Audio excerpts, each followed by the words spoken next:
Hi friends, again welcome back to steno episode YouTube channel. स्वागत है आप सभी का आपके अपने यूट्यूब चैनल स्टेनो एपिसोड में। और आज चलिए शुरू करते हैं आज की ये क्लास। तो आज का जो नया अध्याय है वो है अध्याय 2 कार्यालय परिचय। तो आज हमें किसके बारे में पढ़ना है? कार्यालय परिचय के बारे में पढ़ना है, ठीक है ना। किसके बारे में पढ़ना है? कार्यालय परिचय के बारे में, ठीक है ना। तो चलिए शुरू करते हैं, ठीक है। कार्यालय परिचय के बारे में हमें पढ़ना है, ठीक है। तो कल भी हमने कार्यालय के बारे में बहुत कुछ पढ़ा था। क्या पढ़ा था कार्यालय के बारे में? कार्यालय मतलब कार्य धन आलय। तो कार्यालय मतलब कार्य करने का जो स्थान होता है वह आपका क्या होता है? कार्यालय होता है। क्या होता है? कार्यालय होता है, ठीक है ना। इतना समझ में आया, ठीक है ना। अब इसके बाद चलिए अब थोड़ा सा और जान लेते हैं कार्यालय के बारे में। तो कार्यालय किसी संस्था या संगठन का वह भाग है जहां संगठन से संबंधित पत्र हो गया, सूचनाएं हो गई, या फिर उधर रिकॉर्ड रखना हो, लेखा जोखा हो, ये सारी कार्य कहाँ किए जाते हैं? सारे कार्य कार्यालय में ही किए जाते हैं, ठीक है ना। तो ये तो हो गया कार्यालय, ठीक। अब इसके बाद हमें पढ़ना है किसके बारे में? अब हमें जानना है आधुनिक कार्यालय के बारे में। किसके बारे में? आधुनिक कार्यालय के बारे में, ठीक है ना। चलिए देखते हैं आधुनिक कार्यालय।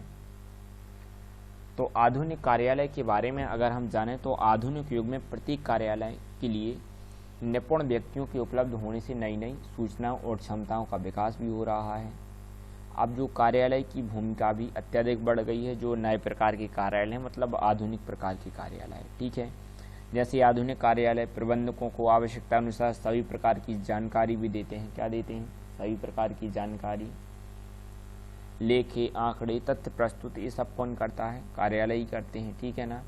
अब आज की प्रबंधक निर्णय लेने से पहले अपने कार्यालय पर अधिक निर्भर करते हैं, ठीक है ना।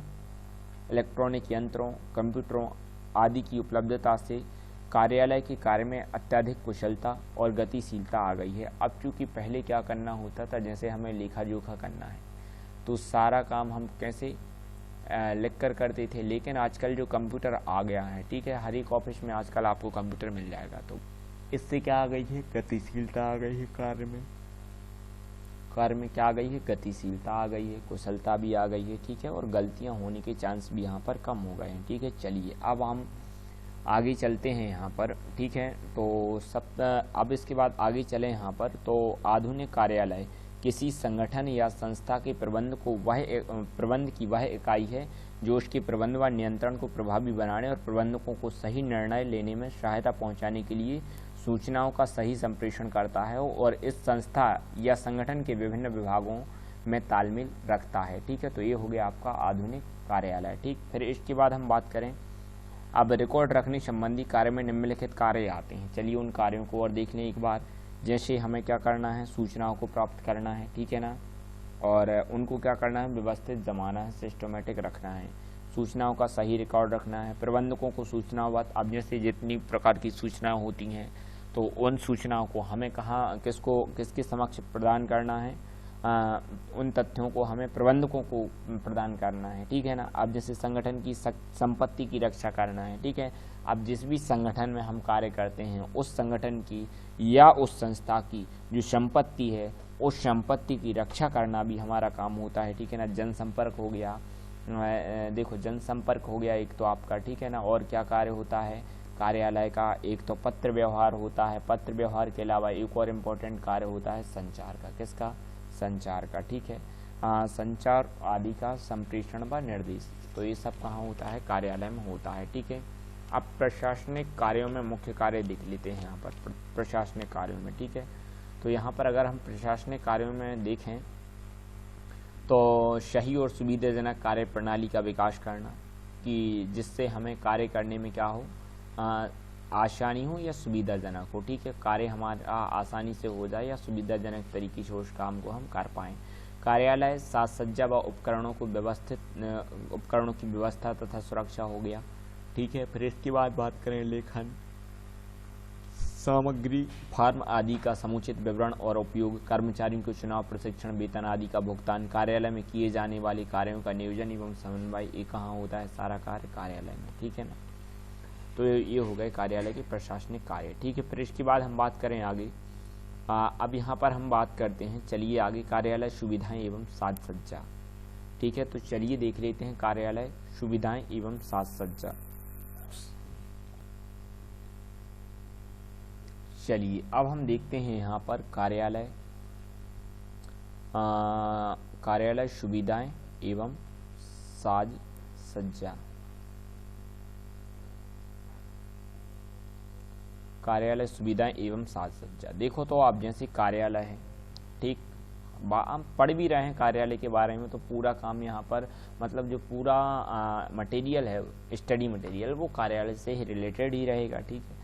तो ज़्यादातर हम अब इसी की बात करेंगे, ठीक है। तो कार्यालय के कार्य को, अब जो कार्यालय है और उस कार्यालय में जो कार्य किया जा रहा है, तो इस कार्य को हमें क्या बनाना है, सुविधाजनक बनाना है। अरे जब सुविधाजनक कार्य को बनाना है तो उसके लिए क्या होना चाहिए, उपयुक्त स्थान भी होना चाहिए और कर्मचारियों की सुविधा के लिए वहाँ पर क्या होना चाहिए, रोशनी, हवा, उपयुक्त फर्नीचर, बिजली, पंखे आदि की समुचित प्रबंध होना चाहिए, ठीक है ना। कार्यालय भवन में उपयुक्त स्थान हो, स्वच्छ वातावरण हो, ठीक है ना। कैसा हो, बिल्कुल वातावरण भी उसका स्वच्छ हो, और हमने अभी क्या बताया था आपको, उपयुक्त स्थान हो एक तो, ठीक है। और क्या है, उपयुक्त स्थान हो गया, वातावरण हो गया, देखने में अच्छा लगे, परिवहन और सुरक्षा का प्रबंध भी हो, ये सबसे ज़रूरी है, ठीक है ना, सुरक्षा का प्रबंध हो। फिर इसके बाद यहाँ पर आगे चलते हैं, स्वच्छ वातावरण हो गया, सुरक्षा का प्रबंध हो, विकास के लिए भी संभावना हो, आगंतुकों के लिए स्वागत कक्ष हो। कार्यालय है तो यहाँ पर स्वागत कक्ष की बात की जा रही है, ठीक है, स्वागत कक्ष भी हो, और निजी कक्ष हो तथा संस्था, अब जैसे निजी ये सारी चीज़ें होती हैं तो इससे क्या होता है, संस्था की शोभा बढ़ती है। ये चीज़ आपको ध्यान रखना है, ठीक है ना। इतना समझ में आया। फिर इसके बाद अपन आगे चलते हैं, सुनियोजित कार्यालय में सामान्य रूप से निम्नलिखित साज सज्जा का सामान होना चाहिए। तो चलिए देख लेते हैं यहाँ पर किस किस प्रकार की साज सज्जा का सामान होना चाहिए। देखो तो यहाँ पर जैसे अधिकारी हो गए या कर्मचारी हो गए, तो उनके लिए हमें क्या होना चाहिए, कुर्सी होना चाहिए, ठीक है। तो कुर्सियाँ होना चाहिए, और क्या होना चाहिए, मेज़ होना चाहिए, ठीक है। फिर इसके बाद अपन आगे बढ़ें, और क्या चाहिए है, कक्ष एवं अब जैसे जो आगंतुक आते हैं, ठीक है ना, तो उनके लिए भी क्या किस चीज़ की आवश्यकता है, एक तो कक्ष की आवश्यकता होती है और उनके लिए भी मेज कुर्सी की आवश्यकता होती है, ठीक है। फिर इसके बाद आप बात करें यहाँ पर क्या होना चाहिए, टाइपराइटर होना चाहिए, ठीक है। क्या होना चाहिए, टाइपराइटर होना चाहिए, कंप्यूटर वर्ड प्रोसेसर आदि।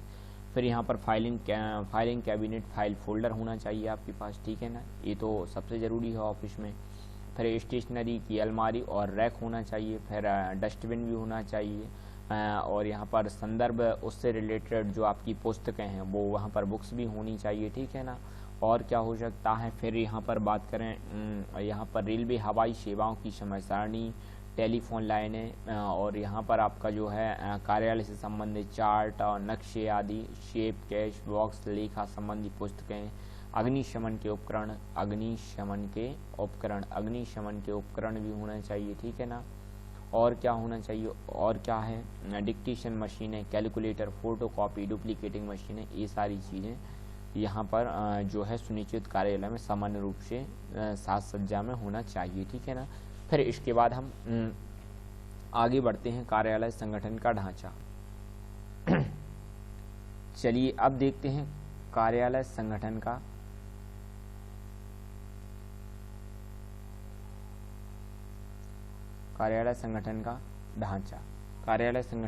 ढांचा, ठीक है।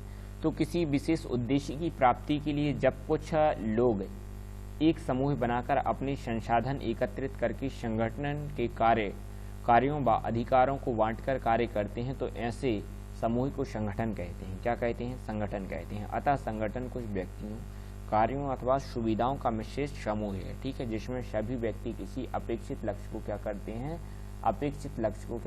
प्राप्त करते हैं, ठीक है ना। ये हो गया आपका यहाँ पर कार्यालय संगठन का ढांचा। अब यहाँ पर आपको एक चीज़ ध्यान रखना है कि अच्छे संगठन की विशेषता क्या है। तो चलिए देखते हैं कि किसी आदर्श संगठन में निम्नलिखित विशेषताएं होनी चाहिए, ठीक है। जैसे कि यहाँ पर अगर हम बात करें कि कार्यों के अनुसार संगठन या विभागीकरण, ठीक है ना, जैसे कि इसके बारे में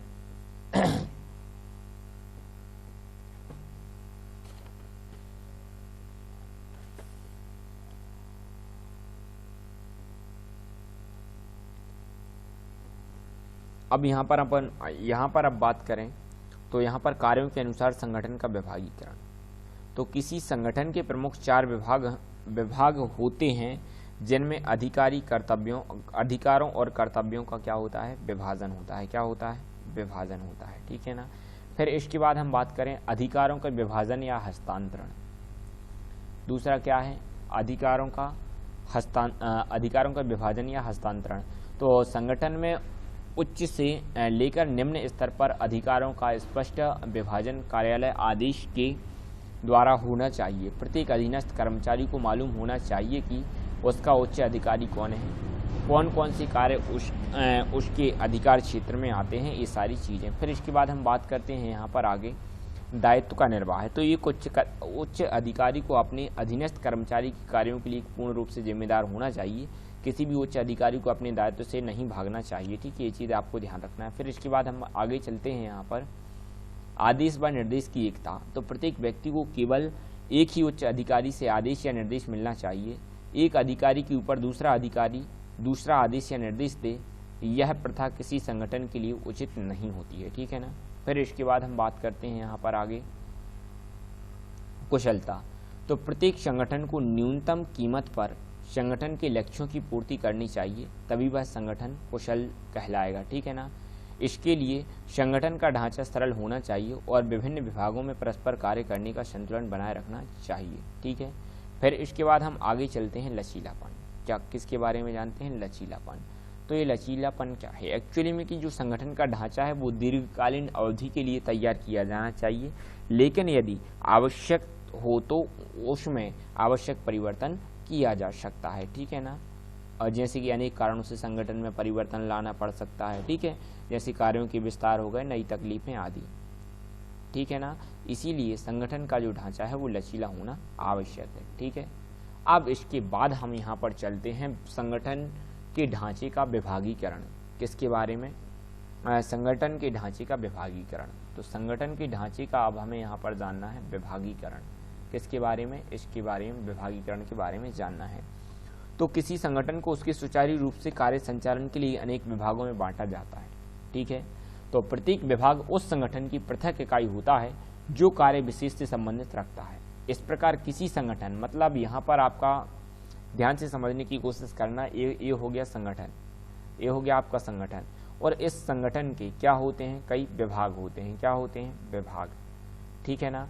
तो यहाँ पर क्या होते हैं, विभाग। अब यहाँ पर प्रत्येक विभाग उस संगठन की पृथक इकाई होता है जो कार्य विशेष से संबंधित रखता है। मतलब इस विभाग का जो कार्य होगा वही उस कार्य विशेष से क्या रखेगा, ये विभाग संबंध रखेगा, ठीक है ना। तो इतना समझ आया। तो विभागीकरण के निम्नलिखित लाभ होते हैं, उन लाभों को हमें देखने की कोशिश करना है। तो चलिए श्रम विभाजन या विशिष्टीकरण। पहला क्या है, श्रम विभाजन या विशिष्टीकरण, ठीक है ना। तो यहाँ पर श्रम विभागीकरण मूलतः श्रम विभाजन तथा कार्य के विशिष्टीकरण या स्पेशलाइजेशन की एक प्रक्रिया होती है। इसमें संगठन के कार्यों को एकत्रित करके अलग अलग कार्य इकाइयों में बांटा जाता है, ठीक है ना। फिर इसके बाद आता है विभागीय समन्वय। क्या आता है, विभागीय समन्वय।